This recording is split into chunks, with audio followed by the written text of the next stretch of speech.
Hello everyone, welcome back to my channel, welcome back to my educational platform, welcome to Shadow the Pros. This is big. This is very big for me. So, where do I start? Where do I start? Let's start from the beginning. A couple of months ago, maybe more than a couple of months ago, I had interviewed Bertone's project leader and design manager responsible for the GB110, the new car the legendary coach builder from Italy has launched in the previous days. His name is Giovanni Sapio. We had done an interview and I was about to put this interview out when Giovanni reached back and said, well, it's an old interview, let's do something new.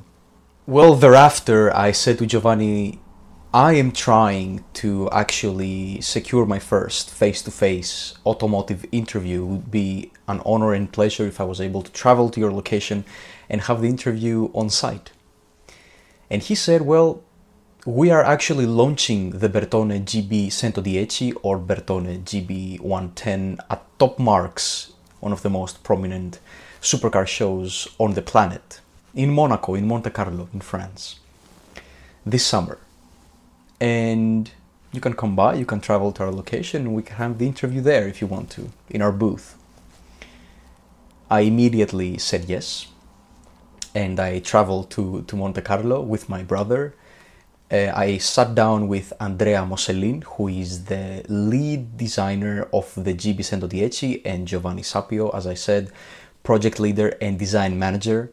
We had an hour-long conversation with both of them around how their vision for the GB110 unfolded in front of them. Bertone, the Bertone brand, had been through some rough patches since 2014. It declared bankruptcy and was later, within 6 years, in 2020, acquired by two brothers, Jean-Frank and Mauro Ricci, two visionary leaders from the automotive and consultancy industry with decades upon decades of experience. Two people who are pioneers in their field, two people who wanted to revive the Bertone brand. The GB110 signifies that very important milestone for Bertone. Bertone is back. Okay, it's back and it's making a statement. We went through the entire timeline of developing the car in record time through the COVID pandemic. We spoke about all the design features, the entire body language of the car, the proportions, the challenges, the driving pleasure that the driver is going to get behind the wheel. A very Spartan but elegant style called the Italian gentleman, taking inspiration from Bertone's greatest cars in the likes of Alfa Romeo Carabo, in the likes of the Alfa Bat series, in the likes of project cars like the Lancia Stratos Zero. This is an incredible car, this is an incredible company, and Andrea and Giovanni are two incredible professionals and artistic designers, artistic automotive designers. This interview is a dream come true for me. The GB110 is going to be limited to 33 units, 33 people in the world are going to have it. This is not the end. This is the first car of a series of super limited, ultra bespoke cars from Bertone, the next one being launched at the end of 2025. I want to sincerely thank the people who are sitting behind the lines, and usually they're not out there for everybody to see. Everybody sees the final product. Not everybody sees the people behind the lines. I want to thank Victoria, which is responsible for the PR management within Bertone. I want to thank Isabel also for helping me facilitate this interview, facilitate all the tickets for me and my brother. I want to thank the two owners for being visionary enough to produce this magnificent result. I want to thank Giovanni for kindly inviting me to Top Marques in Monaco to have this interview. And I want to thank Andrea and Giovanni for being so warm, so approachable, so willing to share their passion. And their passion is going to be evident through the interview, I can tell you that. They were smiling constantly for an hour. And so was I. I don't want to keep you any longer. this is the end of this introduction. This is a great beginning for Bertone and for my small platform. I hope you enjoy it.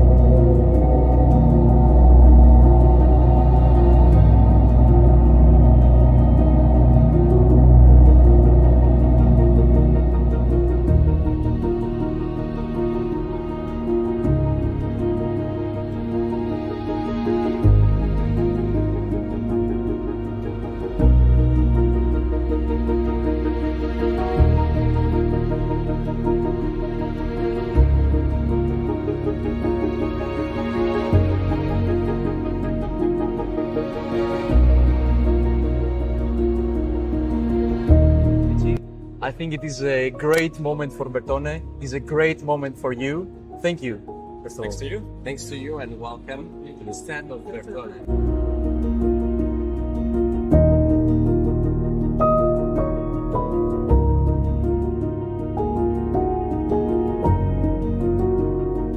And this is all fruits of a good synergy in between me, Andrea, but all the design team that was behind. I mean, there is a team that built up this car. It's not just me and Andrea.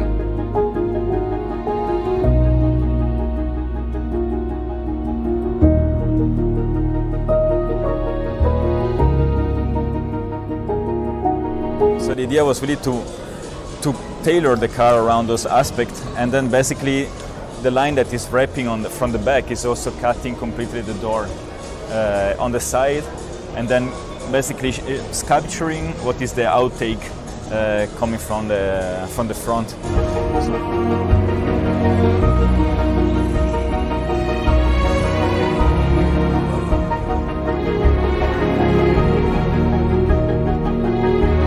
course, then it comes all with a celebration of the interior with what we call the vela, or the sail, that plunges into the tunnel.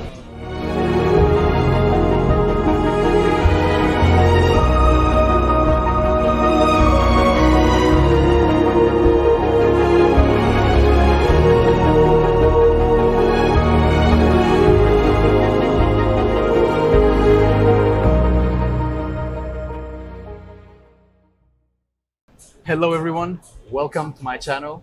I am joined today by Andrea Mocellin and Giovanni Sapio. Andrea is the design lead of the GB110 and Giovanni is the project lead and design manager of the car. Hello guys, thank you for the kind invitation to come and join you on the unveiling of the GB110. I think it is a great moment for Bertone. It is a great moment for you. Thank you. Thanks to you. Thanks to you, and welcome to the stand of Bertone. It is, I think, a magnificent show, the best supercar show in the world, top Marques. As I said, a very big moment for Bertone and the unveiling of the GB110. So I believe it is very important to take things from the beginning to understand how we reached this point. Bertone has been through some rough patches in 2014. It was acquired in 2020 by Jean-Frank and Mauro Ricci, the new owners of Bertone and the new vision for Bertone as well. Can you talk to me a little bit about your contribution and how you became a team to be able to deliver the final product? Sure. So, first of all, as you mentioned, the brand was acquired by Mr. Mauro Ricci and Jean-Frank Ricci. Since the beginning, because I joined the project since its beginning, the brief was to relaunch the brand with a vehicle which was going to represent the renaissance, of the brand, and basically had to be found on three strong pillars. Those three pillars that we can also re-see in the GB110 are performance, heritage of the brand, and Italian design, of course. And basically, since this very beginning, I thought in giving the lead of the design to Andrea Mocellin, which I truly believe today is the best Italian designer we can have. And so since then, the path has been really an intense path. Okay. Where together, I think we really created a dream car today. Dream car. Yes, a dream car. And the initial concept of the car has been discussed with Andrea, and since the beginning we said, look, we have to choose a concept which is really close to the Italianity, because the brand has to stay Italian. You know, it's an Italian brand. Since the beginning, we thought in the concept of the Italian gentleman, right? And we tried, and I think we successfully achieved to go from the interiors, where the concept was born, through some key points that then Andrea will explain, and merge this concept with past designs of Bertone, which we wanted to include in this vehicle, to truly have a DNA which is new but inspired from the past.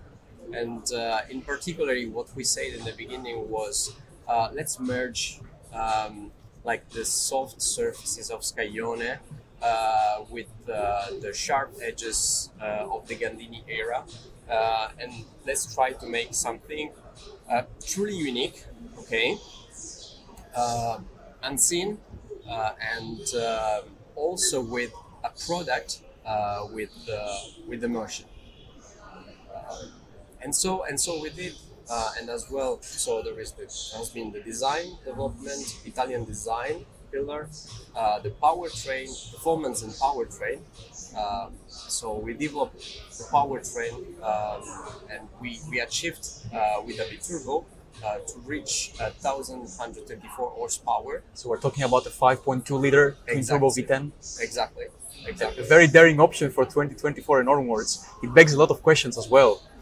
True, but also we always thought of creating a machine. Then I will tell you that is able to pass emotions to the driver, to the person. And truly, honestly, I have to tell that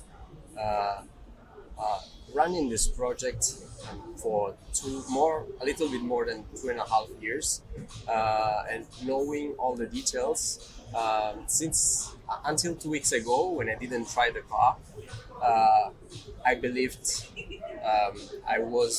I had the fully understanding of the car and the project itself. But then 2 weeks ago, I had the possibility of driving the car on the streets. And since the first moment that you accelerate and you hear the sound, the voice of the car, then you understand, wow, I didn't know all the project. So I have to say that you look at it and you are stunned by the look, okay? But then when you drive, is another step, you know. It's really how to say, a unique experience, looking at a car, being stunned by the beauty, driving it, hearing the sound. I had to tell you one thing. I had the window closed. I was with the passenger. I said, pull down the windows because I have to hear all the sound of the car. It was amazing. So coming back to your note, yes, it's true. It's still a internal combustion engine, but what we wanted, it was creating a work of art that gives you emotions, and I think that for this specific vehicle, this engine was needed. And I believe that it puts pressure on any designer. I'm coming to you, Andrea. So this is actually, Bertone is known as a legendary coach builder, the greatest one in Italy. Okay. this is the first time that Bertone is manufacturing something 100%. From the first draft, the first sketch to the end bolt. This is not a contemporary design. It doesn't really follow, the crazy canards, crazy spoilers that we're seeing from other manufacturers. It's a more subtle design. It's following the design language, as Giovanni said, from the 50s, 60s, Alfa Romeo, Carabo, for instance, Lancia Stratos Zero, those kind of projects. We discussed about the Apex claw you've introduced. Can you talk to me about creating that design and what you had in mind when you did? Yeah, that's a good point. I mean, like, first of all, when Mr. Ricci and Giovanni make the first call, it's okay. We want that an Italian designer create the first icon of the reborn of Bertone. It was quite emotional because, I mean, growing up in Italy, like studying in Italy and working in Italy for a long time, I had the chance to get to know the history of Bertone, getting to know the protagonist of the history of Bertone myself. And you have like some timeless master of car design, Gandini, Giorgetto, Giugiaro, Scaglione. When you hear these names, it's kind of like, oh, that's a huge responsibility. Oh, yes. And first of all, we are respecting the history of Bertone. So like what we did was like, okay, when we start the project, we have to analyze as well, the history, studying the book as well of Bertone and understanding what is the essence of Bertone. What you said exactly well is that it has to be a road legal product. It's not a concept car because as designer, shipping a concept car is something. Shipping a car that has to go on the street and give emotion to the driver is another thing because it has to be efficient. There is performance behind it, and most importantly, the designer want to create a piece of art, right? They want to create a car that stands in the museum, that is timeless, that in 10 years' time someone is jealous because he didn't purchase it for the first time and times before. And that's Bertone, like is as driving history in some way, because Bertone shaped the timeless icons in the car industry from Countach to Miura. Strato Zero was for sure a reference, but we didn't want to do the Strato Zero other cars copy and paste. We wanted to take the essence of some icons and put it in a beautiful car and beautiful package that has to transmit also this kind of emotion for. If you look at the car, I mean, like the rear is definitely the most powerful part of the car, screaming, the 1100 horsepower. So responsibility of the designer to communicate that to the customer. Is a limited edition car, 33 cars, meaning that it's more than just a car. It's like something that only few people can own. And we like this kind of relationship between the driver, the person that is collecting the Bertone GB110. So they can see the process from the beginning to the end, I assume. It's Exactly. a very personal process. It's For sure. tailored to them. I mean, for sure, is this person is gonna know the history of Bertone. Is gonna know us as the passion behind the car. And something that I want to say also from the beginning, Mr. Ricci and Giovanni gives the responsibility to design this car, and the sketches remain intact basically throughout the process, demonstrating actually what Bertone was doing also in the past, because it was giving a pure creativity to the designer and just fighting to keep and preserve that proportion, that stance, that power of the design. And I'm really glad for that, because when you see the car, it's just, you don't have to tell too much. I mean, you can just turn around the car and be catched by the details, but the essence of the lines are there, quite communicative. Before you were stopping me, speaking about, the side view. Yes. And people that visit also the stand today, they are like curious. They have the wow effect, of course, for the proportion, the stance, and the trim and finishing, but also they want to know more. So it's not just enough to walk away. You want to can you tell me what is behind here, because I'm really curious. But I believe it has, I can see two elements from what I'm seeing. It is not a busy design by any means. It is very, very elegant. If you're not looking for the line, you will see just a very nice, smooth shape. So you have to look deeper into this car. But you have introduced muscles into the car in the right places. And it begs the question, how do you make a car accelerate from 0 to 300 efficiently in less than 13 seconds? Yeah. But at the same time, make it drivable, where you can stand on a stoplight, still enjoy the car, no rattling, nothing. how are you able, from a design point of view, to integrate that design language in the car? I mean, Giovanni from the briefing said, okay, especially also Mr. Ricci said, this car has to be really fast, has to be emotional to drive, which means aerodynamically efficient. That's why you see, I would say, like layering design. So the front wheel especially has like a double layer front, which the airflow, has access to stabilize the car in all the features. And then all the intake is justified to an outtake that also sculpture the side view, for example, where you have a beautiful outtake, going again to become an intake with a seat that you have the side and the outtake of the rear. So also the airflow can dance around this car and shaping it. So and again, the car standing still has to catch as a piece of art, and when he's driving, as Giovanni said, as just to make you feel like, wow, okay, I was not expecting that.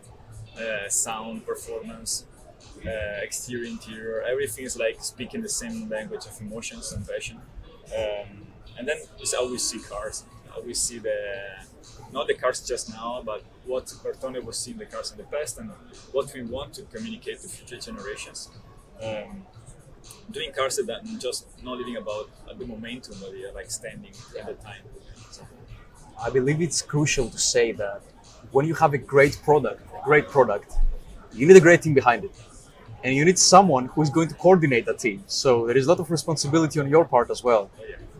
You said before we started the interview even, that Andrea is one of the greatest designers that Italy can produce right now. How did you make sure that you had a team that is bonded enough to deliver that product in that amount of time? We're talking about the Ricci brothers acquired Bertone in 2020. Yeah. So we're talking 4 years. There is companies that try to produce a hypercar and it takes decades and it doesn't even happen. Okay. How do you take a team and make it bonded enough so that they understand that we're going there and we're going there fast? True. Basically, we started in August 2020. So it's about almost 3 years of development. This car is ready since a few months. We can say that in 2 years, we had a car ready to be driven and tested. To be able to do such a product in such a short time, of course, you need to pick up components from, let's say, donor vehicles, okay, and then build up around it, okay. This is the kind of exercise that we did today, and this is the kind of exercise that, for example, Bertone was doing in the past. Bertone was known to be a coach builder.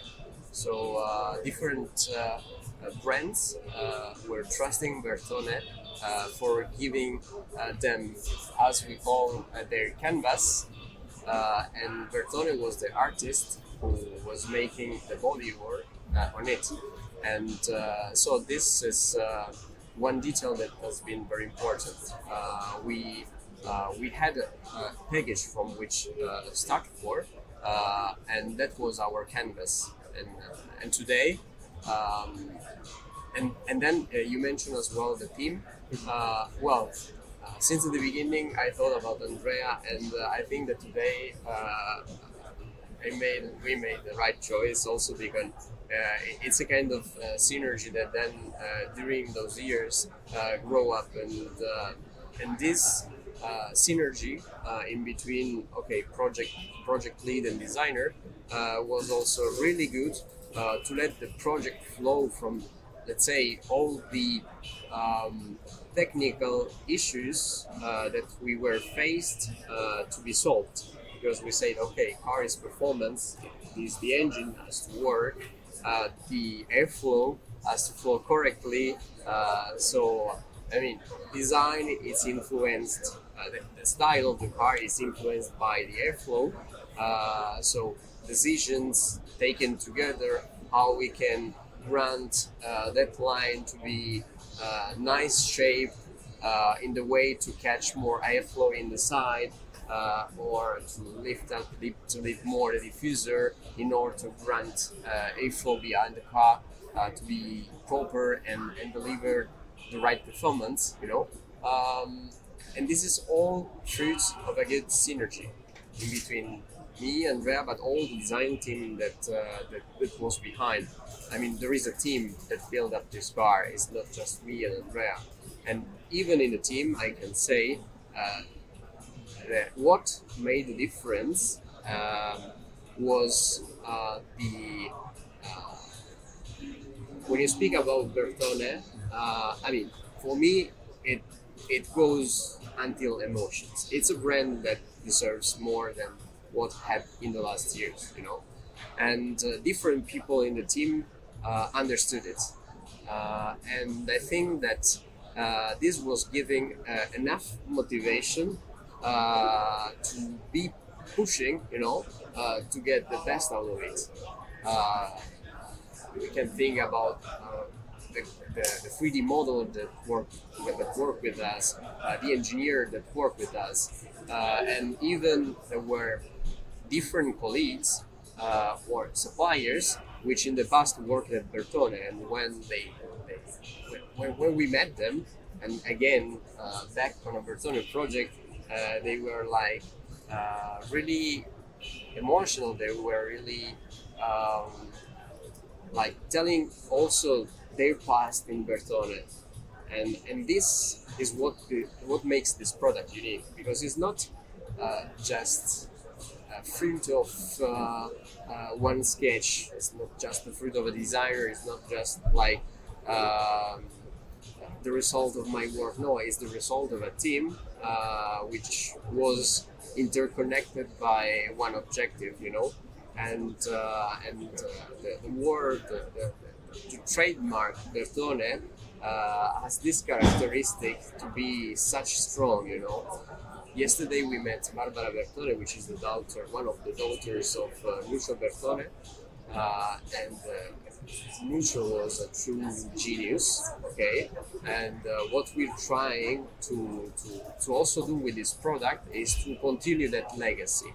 And I was very curious about asking, but how was working with Lucio Bertone, you know, to understand also the character. So this car is more than just a car, it's more than a work of art, it's also some emotions. So every line has a reason.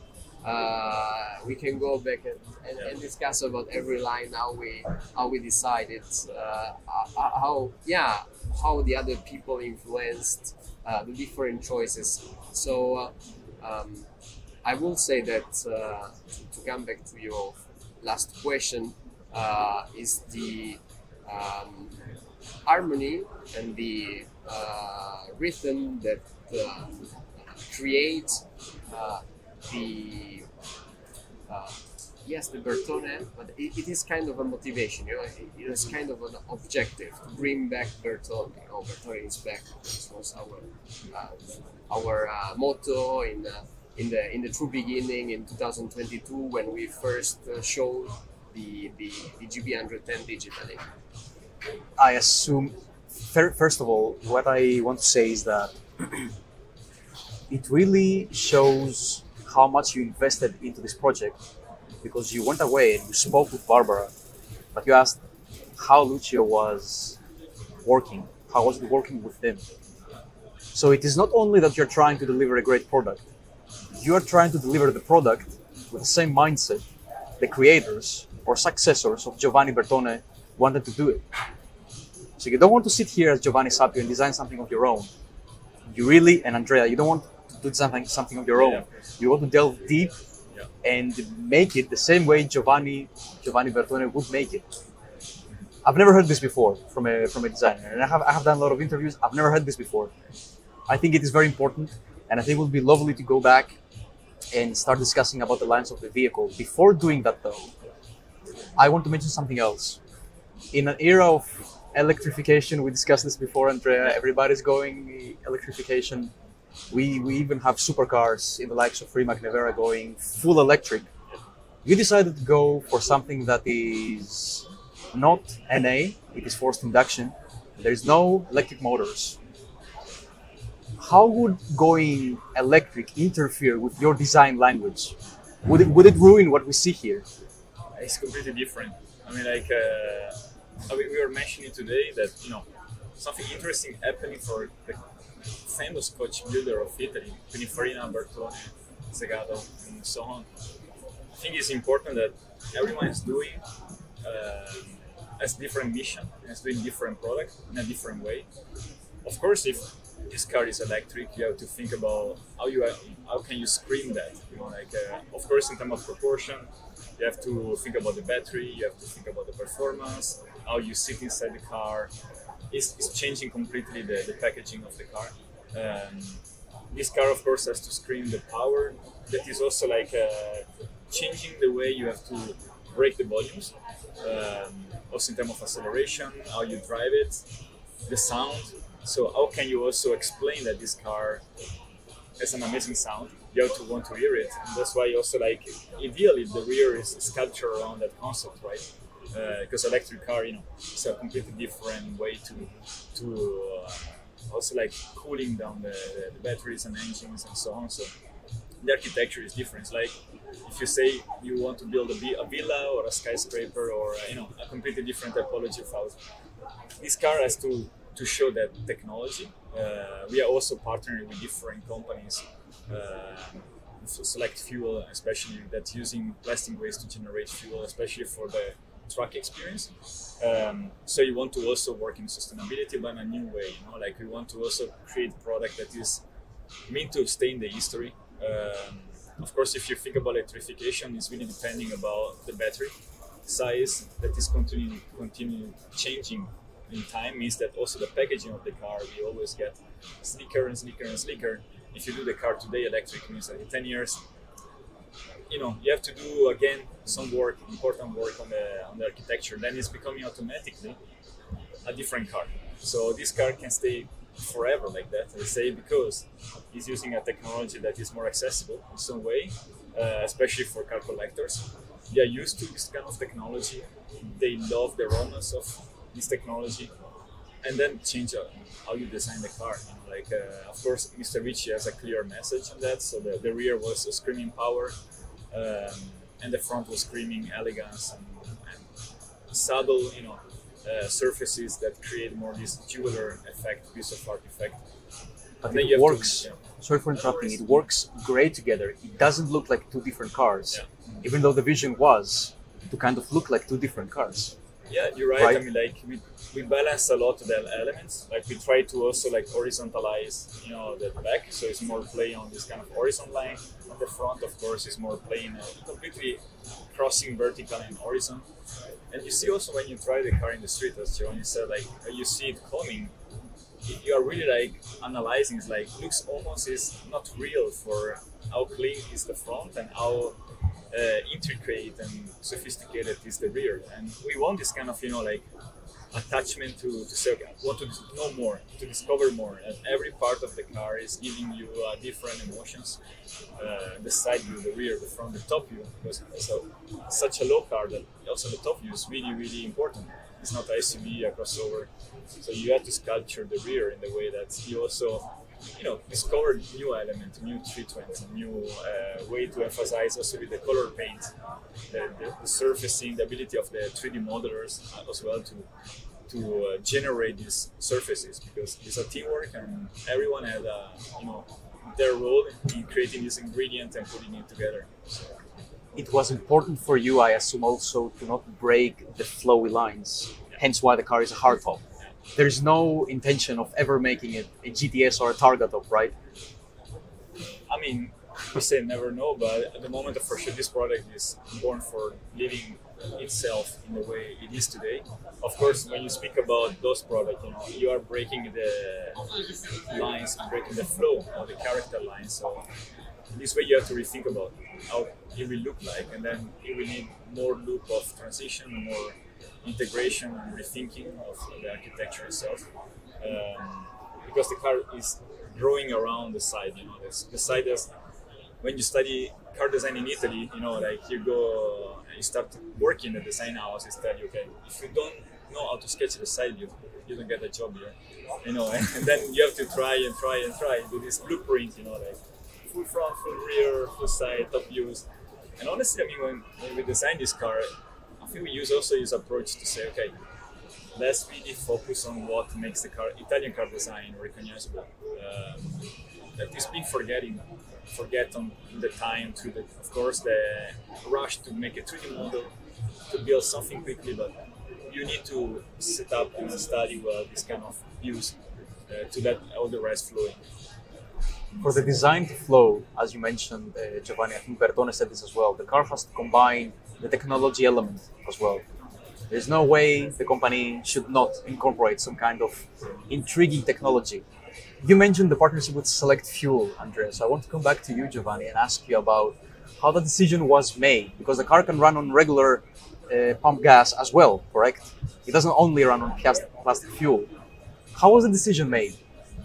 So basically, you were speaking about electric. Here we have internal combustion engine. First of all, it's very important to say that as it was pioneering Bertone in the styling and car design industry in the past and created different icons, as innovative it was on that line, we want to be also on the technology point of view, be innovative, right?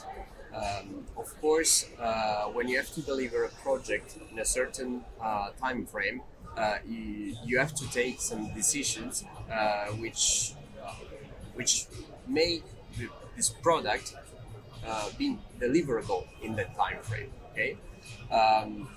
As Bertone, we don't believe strictly in only internal combustion engine solution, only combustion engine solution for the future. And this is not shouting we will be only combustion engine. No, this is not the message that has to pass. We want to be innovative, and who knows, the first vehicles of Bertone being hybrid or fully electric or hydrogen. Who knows? We are open to that. We are open to innovation. Of course, we had this great opportunity and possibility to partner with Select Fuel, right? And we truly believe that is one of the different solutions that are out there to reduce the CO2 footprint. And so when we first met with Select Fuel, we thought immediately that that solution could be a great solution for internal combustion engine cars to reduce their footprints.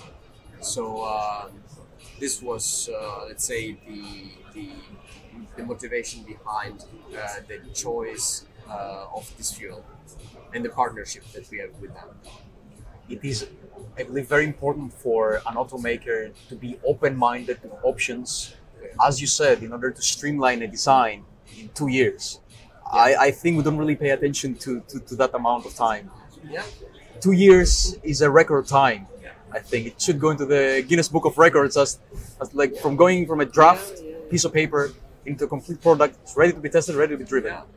What we always discuss with Andrea, and we are really surprised about that, is that the design process of this car started on paper, then almost immediately, like in a couple of months, a first polystyrene one-to-one scale model was created to analyze proportions, right? Over there we played with tapes, with tapings, and we can also then share to you the images of this one-to-one model.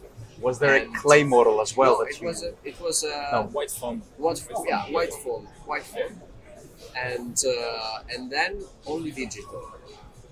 So really there was a true combination of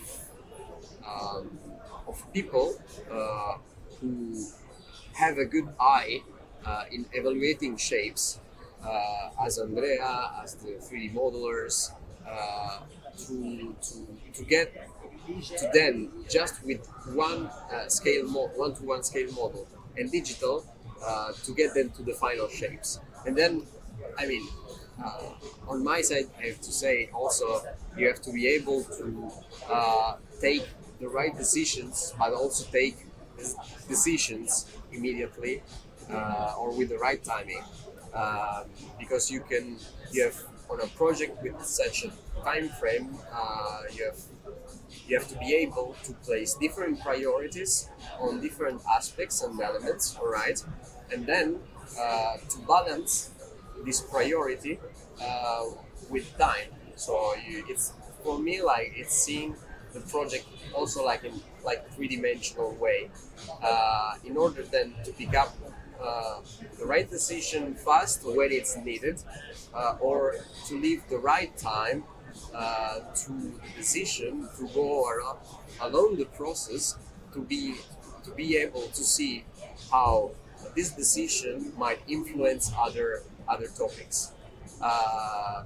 So yeah, it's a combination of strategies and then mostly also experience of the people that work on this project that bring us today to top Marques. I believe it is important to take that chain of decisions and maybe step closer to the car, Andrea, and you can show us how those decisions were made.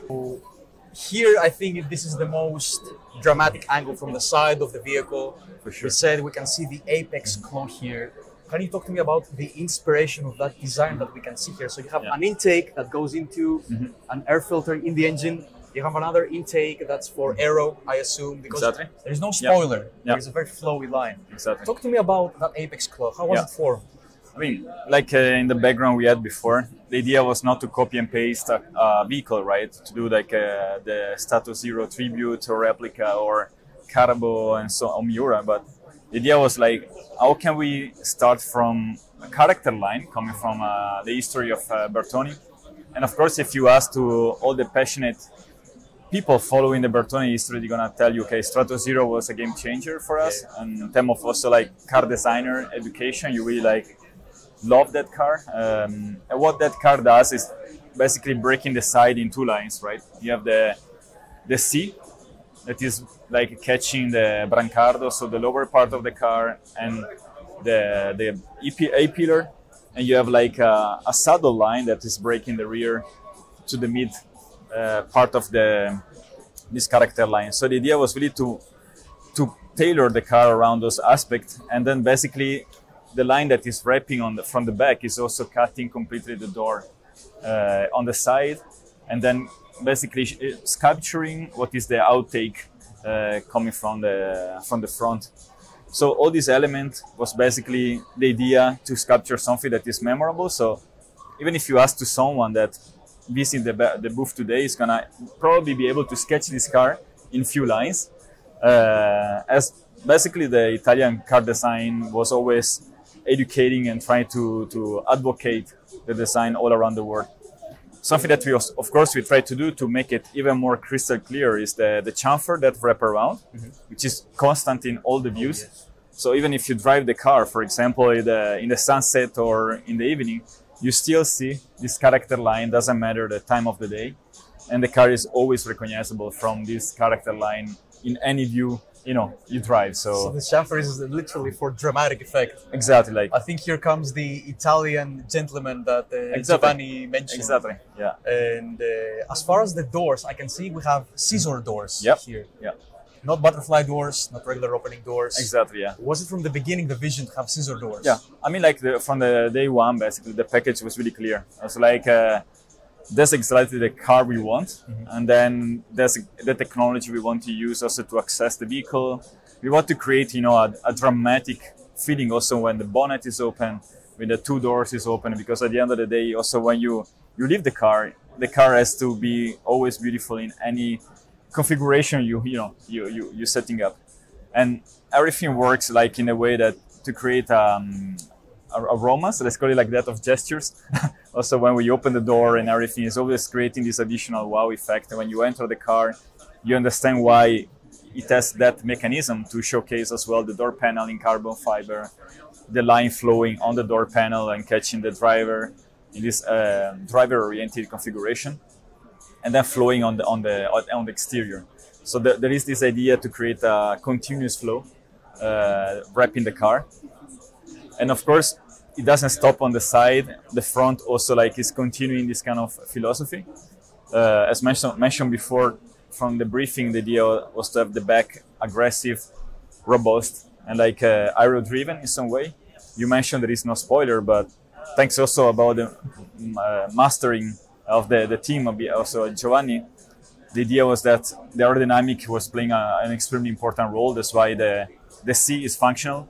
So there is the airflow, Air of comes course, in and exactly, going flows to the out, back. flows out of the sides of the bonnet. Then, of course, the spoiler on the back is capturing the way to be effective aerodynamically. We have the rear pin, of course, that is also getting the right flow going on the back. And yeah, I mean, like, we can definitely walk around and having a look.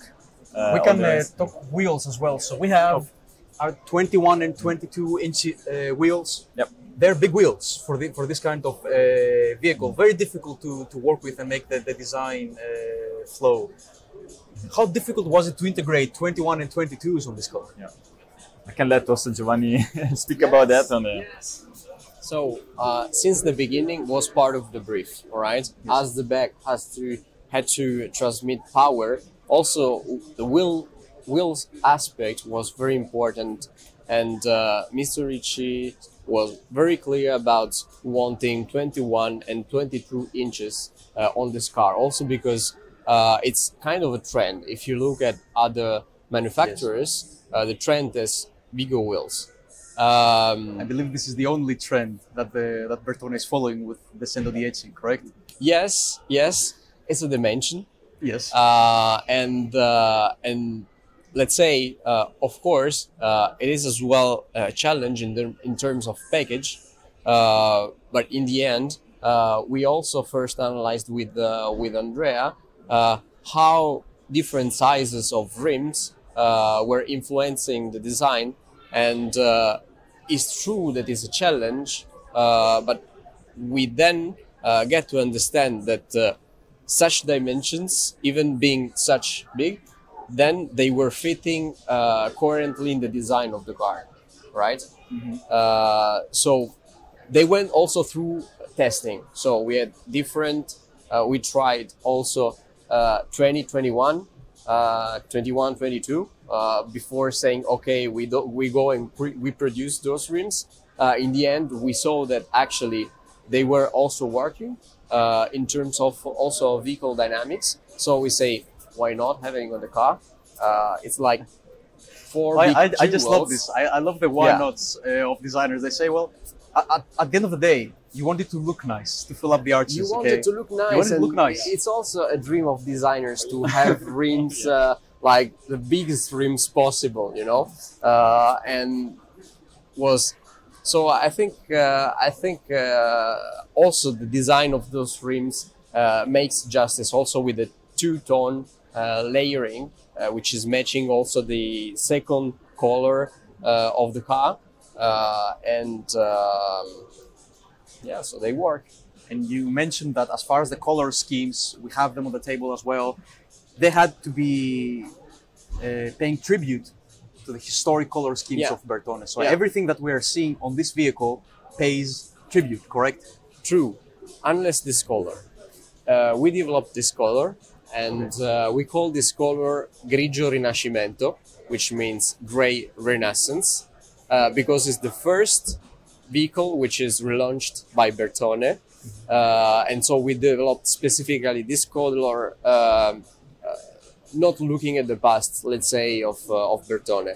Then in our offerings, there are different color schemes which looks to the past. So we take the most iconic vehicles of Bertone, like the Carabo, the Nivola, the Birusa, the Bat, and the Alfa Romeo Bat series. Exactly. Yes. And looking in those main color schemes, we developed our schemes, and of course we called in Italian and with the, let's say, the surname being the name of the car. I think it is very important to go at the back of the car. You Yeah. mentioned this is the part of the car that screams power, correct? Yeah, exactly. And discuss about the features that we can see in the back. So we have LED bodies in sections. Yeah. We have, I can see, a massive diffuser on the sides. Yeah. Quad pipes on the exhaust with two pipes in it. Yeah. They are integrated into the diffuser beautifully. It's all carbon fiber work. This is for heat extraction, Exactly. I assume, correct? Yeah. So What was the vision of the back of the car apart from screaming power? You Okay. wanted to introduce some aero elements in there as well. Absolutely. Talk to me about those elements. If you look at the rear, is basically the opposite of the front again, but for different reason. You kind of list pretty well actually some element of the car. Of course, is play around the fact that you have the cooling of the engine, so there is a lot of heat coming out from the engine. You have a aerodynamics driven outlet, which of course need to be support from surfacing, aero surfacing, cutting the car. We want to also to kind of change the concept of coda tronca in some way for completely cutting and chopping the rear. So you have like a clear spoiler line, and of course the light are a bit in the shadow to keep it really subtle. And of course when the light on is kind of impressing, you know, because you have all the cooling areas, and then you have the, you know, this kind of lighting drama coming off and showing as well the power of the vehicle. In terms of proportion, we really try to squeeze as much as possible the surfacing. So there is like a eye catcher here, a line that basically is breaking the rear in two parts. And we try to also exaggerate basically the surfacing, the inclination of the surface. And the estratore, that we like to call that in Italy, made out of carbon, is lift up for different reasons. Also for the fact that we want to know and show that this car has a sound that is unique. It's being studied for this car. So also when the car is on, is let's say, for sure emotional. So it's creating a kind of nice wow effect, beside then sitting in the car and driving it. So it's like all steps that is part of the storytelling of the vehicle. Also in terms of flowing, everything is trying to have a infinitive line, if we call it like that. So you go for the front, and then it's getting on the side. The same from the rear, so you have like on the rear the same kind of attitude. So everything is kind of like trying to create an harmony and symphony all around the car. So there is no active aero, Giovanni, correct? There is no active aero on this car. There is no active aero on this car. We know that we were speaking about timing, and time is money. And in terms of homologation, introducing active aerodynamics means more challenges. So what we have done is really to assure that without active aerodynamics, this car has the right airflow, which allows to reach top performance. The car is limited to 350. So we tested virtually in a virtual wind tunnel at different speeds the aero of this car. And we were also able to achieve a good CX coefficient, and all to coming back also to the importance of the design, the connection in between form and function. Then every air intake that you see, it has a function. Is not a fake one. And I think that this is also important for let's say creating an object that is not much complicated, but every complication in terms of line, it works because it has a reason behind. And elegant complexity, I think it is a word that Bertone used. Yeah. And I think there is no better part to understand this word than going to the front of the car and understanding how this functions, because we have the powerful part at the back, we have the strong part here in the front. Okay. Right. I think before we had an interesting conversation on different level. If you come more in this corner, you will see this 3/4 view. So like before we were speaking about the size of the rims. I think it's the most beautiful view, Andrea. Thank you, I appreciate it. I think it's the most beautiful view. We were speaking about the size of the rims. Of course, as car designer, you love to play with big wheels, but depends also about the product. If you design an hypercar of this size, of this stance, it's important to have bigger wheels. Of course, if you play with a ultra lightweight product and completely different type of packaging, then you can also play with smaller wheels. But something that is really nice when you have like such a big rim is that you can play the fender in the way that looks like it's just on top of the wheel, and it's captured on the width of the wheel. So like if you look at the fender, there is some character line that only if you really discover the fender itself, you can discover it and explore it, but still is really muscular and really also reflecting a bit the 50s, you know, in this kind of soft lines and soft packaging and soft harmony. It's very interesting what I'm seeing, because the front fascia of the car starts inside of the wheel, then it wraps around. The majority of the manufacturers just space out the wheels as much as possible. This makes them disappear. It almost looks like as if it doesn't have any wheels from the front. Then you go on the right, and then you can see a bit of the wheel. Is that purely a design element, or is it functional as well? I mean, as Giovanni said, like there is zero not functional element. That's what I love also to add work with Giovanni and the team, because honestly, there is a lot of technicality, but sometimes you think that it's almost hidden by the style, but because the reason is that the message at the beginning was really clear, like the technicality was really clear. And then I think that is super important to make the project, as you said, really compact in terms of time frame, but doesn't matter, because if you really have the know-how and also like the experience and expertise to know how to do things. Also, Mr. Ricci himself has a lot of years of experience in engineering and making cars. So like this is extremely important, because of course styling can be, let's say, done, but without engineering and technicality, you know, it doesn't work. So, and that thing also is reflect on the design, because you have the two layering. We were speaking before, element in the front. So you have the intake that basically sculpture all the front. And the same time you have this fascia wrapping on the front that is also aero-driven, excused by technicality. So we have the air passing through the street, Giovanni, and it flows up. Is it the same thing? Is it functioning as a spoiler in front of the car? That passage here underneath. So, as we mentioned, everything has a function. In this side, so on the wheel, you see that the air which is radiated by the front of the car towards the wheel, it influences then what happens after the wheel, okay?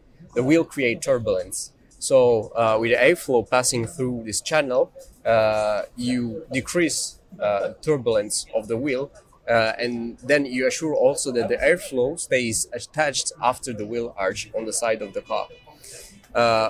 In this case, in the front, it was firstly a design choice, because we wanted to grant horizontality in the front of the car, and we did with this splitter, and we wanted to lower this area, and in the meantime you want to grant that such a spoiler, okay, it might influence just a little bit, a tiny little bit, the front balance, aero balance, but you don't want to influence too much, because then generates turbulence that might generate noise in the greenhouse.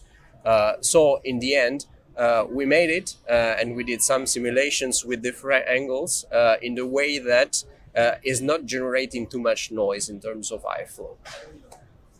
It is very important to also mention the headlamps in the front. So we have, I assume again that they are functional. Yeah. Oh yeah, for sure. We have 3 streaks and a main square of the body of the light. Can you talk to me how they influence the aerodynamics of the car?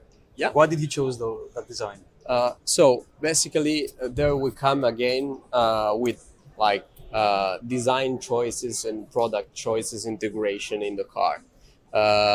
This area in particular, of course, creates some turbulence, but we wanted to create something unique, something like the car has some jewels. Mm-hmm. So you have to be sometimes leave a little bit of flow optimization, okay, in the sake to of the beauty, design. correct? Yes. Yeah.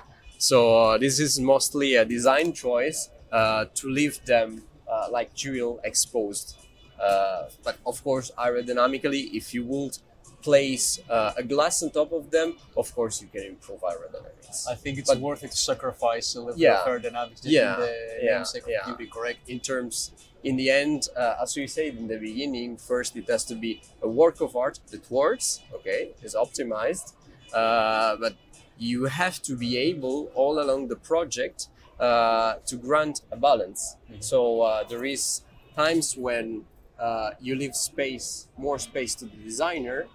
There are areas where you say, no, here is not possible to do else, so we need to move that line a little bit, and so this is part of the balance. And it is a beautiful balance. And I think we have to go into the interior of the car and let Andrea talk to us about what we can see in the interior. Yeah.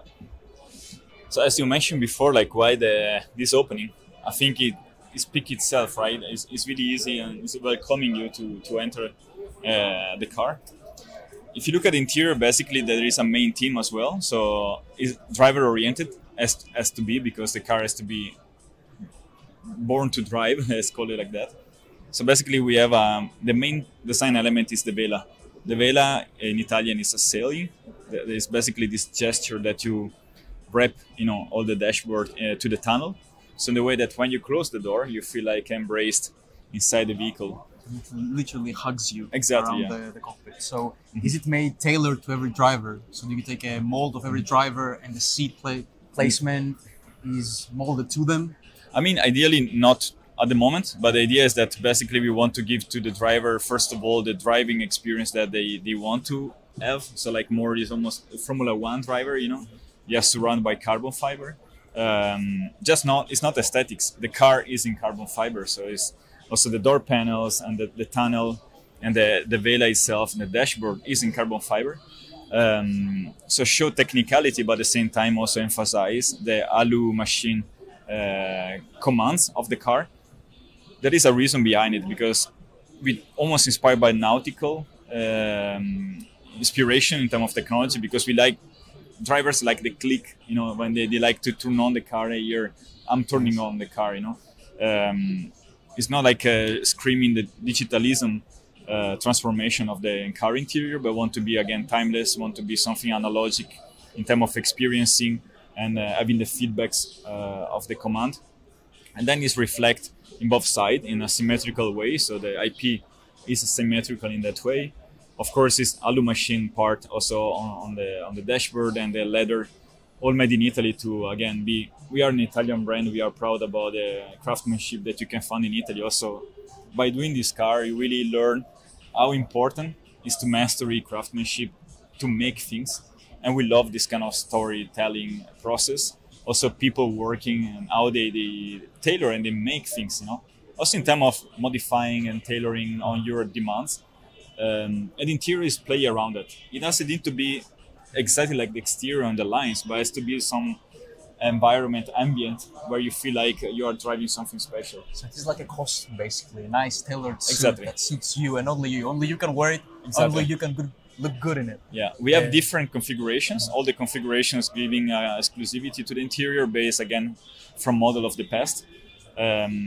And again, it doesn't have to be an interior that is getting old in 2, 3 years, 10 years. It has to be just timeless, something that can get inspiration from the past, live in the present, and still attract you and make you feel comfortable on the future.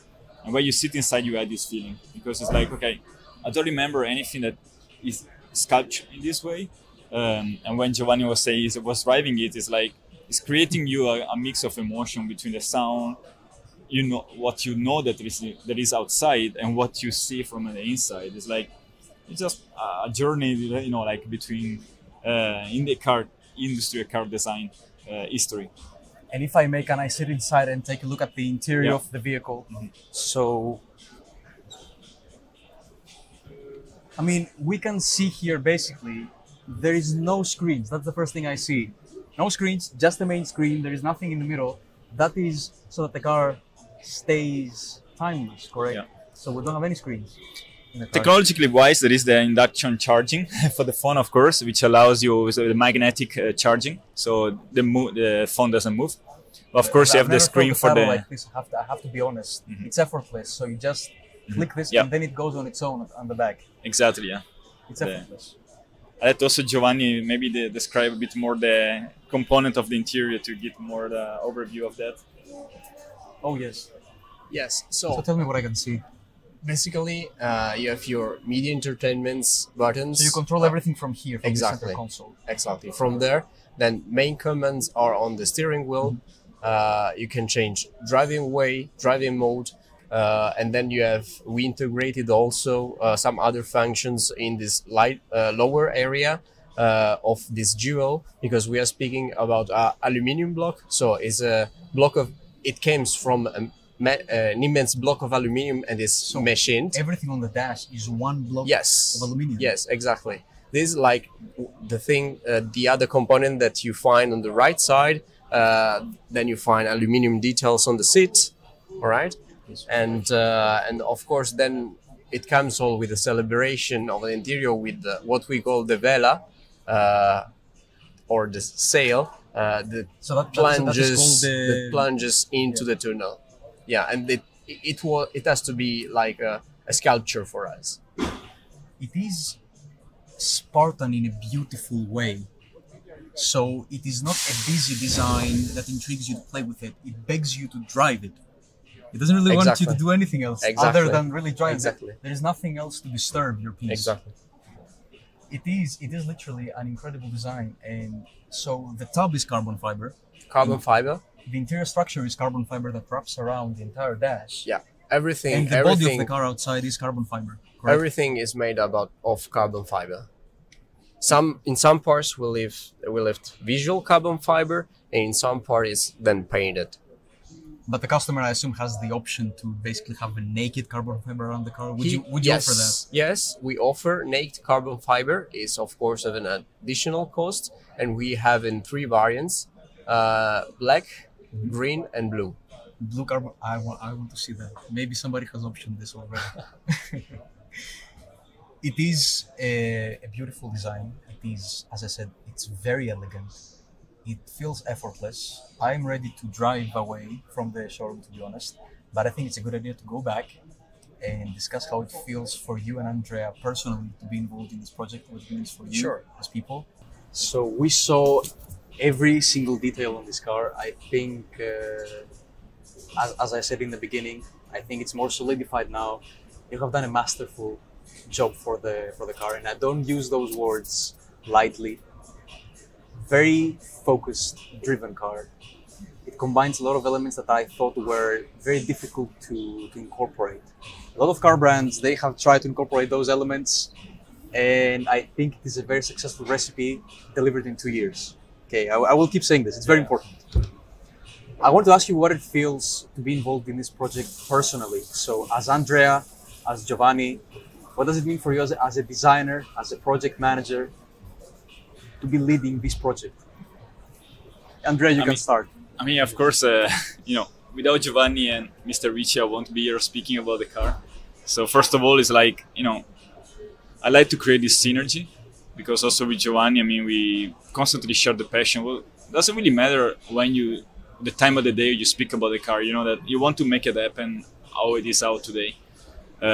So you always need the extra mile, and the extra mile comes only for passion. And I do believe that, Bertone Pininfarina, this coachmaker won't exist.